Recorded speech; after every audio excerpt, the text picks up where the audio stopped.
Hello, j'espère que tout le monde va bien. On se retrouve aujourd'hui pour une nouvelle vidéo. On va parler make-up, plus précisément on va parler palette pour le teint. Et en fait, je vais vous parler de la palette Définition Palette de Elsa Makeup. Ça fait maintenant 3 semaines à moi que j'utilise tous les jours, mais vraiment tous les jours. Je vous l'avais déjà montré sur Snap, je vous ai fait des petits sneak peeks et tout. Et je vous avais promis de vous en parler dans une vraie vidéo YouTube, vous dire ce que j'en pense, vous faire des swatchs, etc. Et ben c'est parti! Allez, c'est parti, on y va.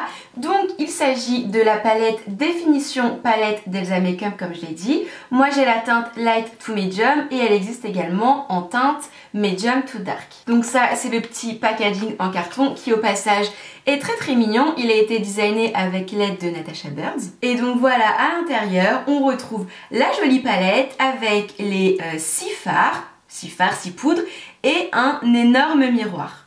Alors déjà à première vue comme ça, quand moi j'ai ouvert le paquet sans même mettre mes doigts dedans, je me suis dit c'est en carton mais ça fait vraiment carton très épais, très luxueux. Vous voyez, on n'est pas du tout sur un carton tout fin, c'est assez épais ici, je sais pas si vous allez voir mais en fait ici on a un petit peu comme une sorte de fermeture un petit peu aimantée. Donc à l'intérieur on retrouve les 6 poudres. Aujourd'hui je me suis maquillée entièrement avec ces produits là, sauf celui-ci mais je vous dirai un petit peu plus tard pourquoi. Donc ici on retrouve une poudre sculptante, une poudre bronzante légèrement irisée, 2 blushs, un highlighter et une poudre jaune qui sert à poudrer pour le dessous des yeux.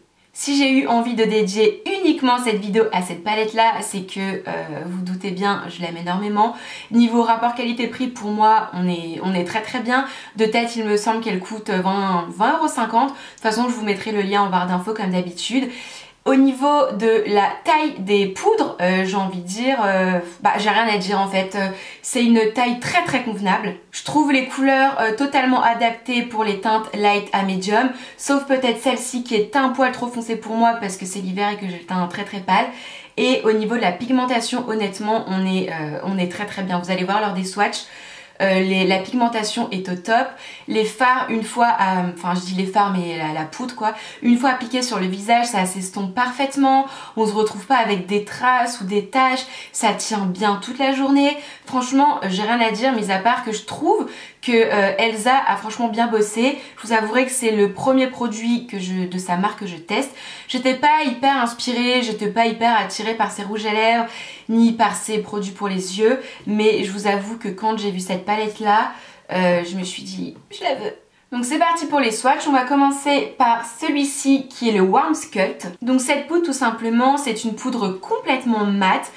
Comme son nom l'indique, pour le contouring. Donc moi c'est ce que j'ai fait aujourd'hui, j'en ai mis au niveau du creux de ma joue, un petit peu sur mes maxillaires et j'en ai mis un petit peu également au niveau de mon front. Je trouve la couleur honnêtement parfaite. Moi j'ai le teint assez clair, donc c'est vrai que quand on le met ça fait un petit peu foncé. Elle n'a pas de sous-ton orangé et comme je vous disais, avec un gros pinceau, ça s'estompe mais parfaitement bien. Ensuite, on a la poudre Warm Bronze. Donc celle-ci, c'est une poudre bronzante qui est assez irisée, un petit peu satinée. Et celle-ci, pour le coup, je vous avouerai que je l'utilise pas parce qu'elle est un peu trop foncée pour ma carnation. Alors là, on est en hiver, donc je suis très pâlotte. Mais vous le savez, dans 10 jours, je déménage à Barcelone. Donc je pense que je prendrai un peu le soleil d'ici quelques mois. Et j'avoue que pour le printemps ou l'été, elle sera franchement parfaite.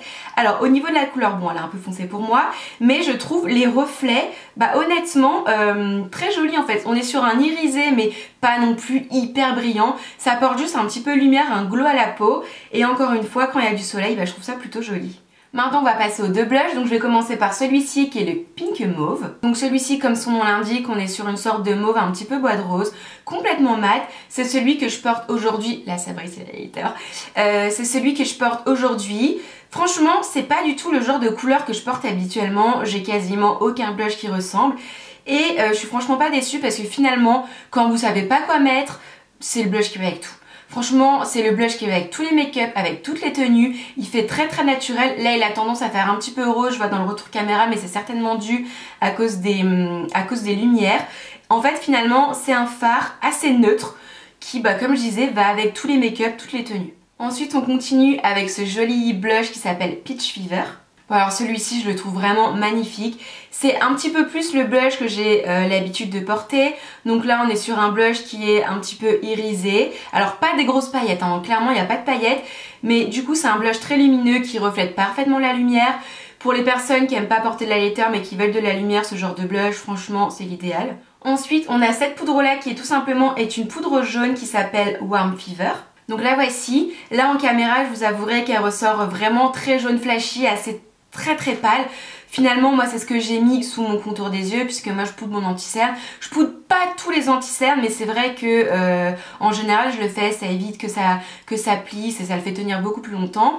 Alors au niveau de la couleur moi je la trouve parfaite puisqu'encore une fois j'ai le teint très clair et surtout j'ai une teinte de peau qui est plutôt dans les beiges jaunes. Je trouve que la texture de la poudre en elle-même est vraiment très fine. Une fois qu'elle est appliquée en dessous de l'œil, elle se fond parfaitement à la peau et elle fait pas trop clair parce qu'encore une fois la mode c'est d'avoir un contour des yeux très clair et limite jaune. Enfin jaune j'abuse un peu, mais un ton voire deux tons voire parfois même trois tons en dessous sa couleur de peau. Moi j'aime pas ça, en général je prends mon anti-cerne de la même couleur que ma peau, ni plus clair ni plus foncé, vraiment pareil, j'aime pas avoir en dessous de l'œil trop clair. Mais pour le coup ça fait un dessous des yeux très lumineux, ça encore une fois ça n'assèche pas trop le contour des yeux, elle est très fine donc elle vient pas se mettre dans les petits plis, les petites ridules et elle fixe l'anti-cerne parfaitement. Et vous voyez là j'ai des grosses lumières en plein dans ma tête, donc un peu comme des flashs, et j'ai pas le contour des yeux qui est, vous savez, qui ressort avec les flashs. Non franchement cette poudre là, pas mal. Et enfin, je vais terminer avec ce joli highlighter qui s'appelle Icy Pink. Donc le voici. Alors celui-ci, quand je l'ai vu, je me suis dit, ouh, qu'est-ce que c'est que cet highlighter? Alors je vous avoue, niveau pigmentation, là on est au max du max. J'ai envie de dire, franchement, regardez, même si je l'estompe un peu, niveau pigmentation, reflet de la lumière, c'est magnifique. Alors il est vraiment très clair, vous voyez, je l'ai mis aujourd'hui. Il est vraiment très clair. Il est un petit peu, en fait j'ai envie de dire que c'est un blanc rosé et encore une fois j'avais pas du tout d'highlighter comme ça. Bon j'ai pas non plus une collection immense, hein, j'en ai peut-être 5-6. En général c'est plus des champagnes un petit peu dorés, j'ai très peu de rose. En général je mets rien de rosé sur mon teint, même en blush, hein. Enfin là j'ai un pink mauve, celui de la palette, mais j'ai pas de blush rosé. J'aime pas mettre du rose sur moi. Et finalement, vous voyez, quand on le porte, il est très joli. Et finalement, une fois que le produit se mélange un petit peu dans le bronzer, dans le blush, avec le fond de teint, tout ça, bah, je trouve le résultat vraiment très joli. Voilà les filles, donc je vous avoue que c'est une bébé vidéo, mais je voulais vraiment vous en parler parce que depuis que je l'ai, depuis environ 3 semaines, 1 mois, je n'utilise plus que celle-ci. Bon, j'ai plein d'autres produits, hein, mais c'est un réel coup de cœur. Ce produit-là n'ira pas dans mes cartons, il va venir avec moi dans mon vanity pendant le déménagement, ça c'est clair et net. Donc maintenant c'est à vous de me dire en commentaire si vous avez déjà testé des produits Elsa Makeup, si vous avez été satisfaite, pas satisfaite, quels produits vous font rêver. Et en attendant une prochaine vidéo, je vous fais plein de gros bisous et je vous dis à très vite. Bye!